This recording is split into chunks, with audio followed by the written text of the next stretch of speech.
اس کا تعلق گستاخوں اور یہودیوں کی اتباع اور ترجمانی کرنی ہے، اس لیے اس کی وہی رگ پھڑک پڑی اور اس نے فوراً بیان دے دیا کہ اس کو قتل کرنا بری بات ہے، گستاخ رسول کو قتل کرنا بری بات ہے۔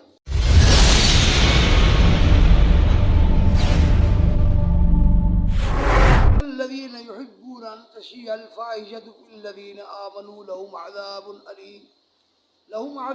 أليم في الدنيا والآخرة والله يعلم وأنتم لا تعلمون۔ اللہ جل شانہ ارشاد فرما رہے ہیں، جو لوگ اس بات کی خواہش رکھتے ہیں کہ وہ اسلامی معاشرے کے اندر انسانوں کے اندر فحاشی پھیلائیں، ان کے لیے دنیا آخرت میں دردناک عذاب ہے، اور اللہ تعالیٰ جو جانتا ہے تو ہم نہیں جانتے۔ آج جو عمرانی فتنہ آیا ہوا ہے، اس فتنے کو یہودیوں نے وہاں سے تشکیل دیا ہے، اس کا کام ہے کہ اسلامی تہذیب کو خراب کرے، اسلامی تہذیب و تمدن کو تعفن اور بدبودار کرے۔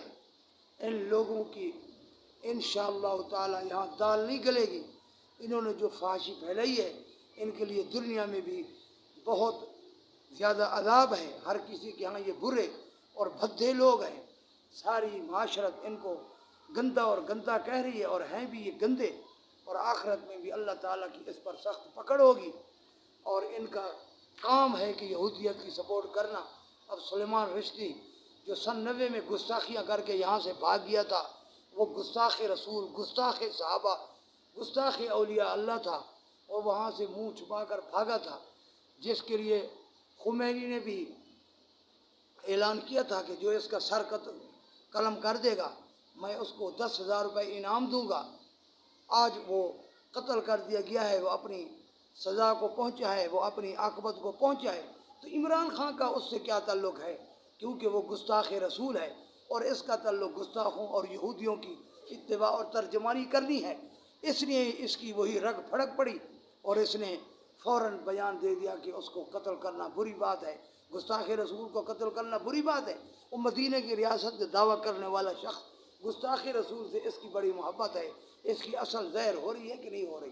اس لیے اللہ تعالیٰ فرماتا ہے کہ میں کسی کو دنیا میں موت نہیں دوں گا، یہاں تک کہ سچے کو سچا کر کے دنیا میں دکھاؤں گا، اور جھوٹے کو جھوٹا کر کے دنیا میں دکھاؤں گا، تب اس کو موت دوں گا۔ اس لیے اس کی اصل اب زہر ہو گئی ہے۔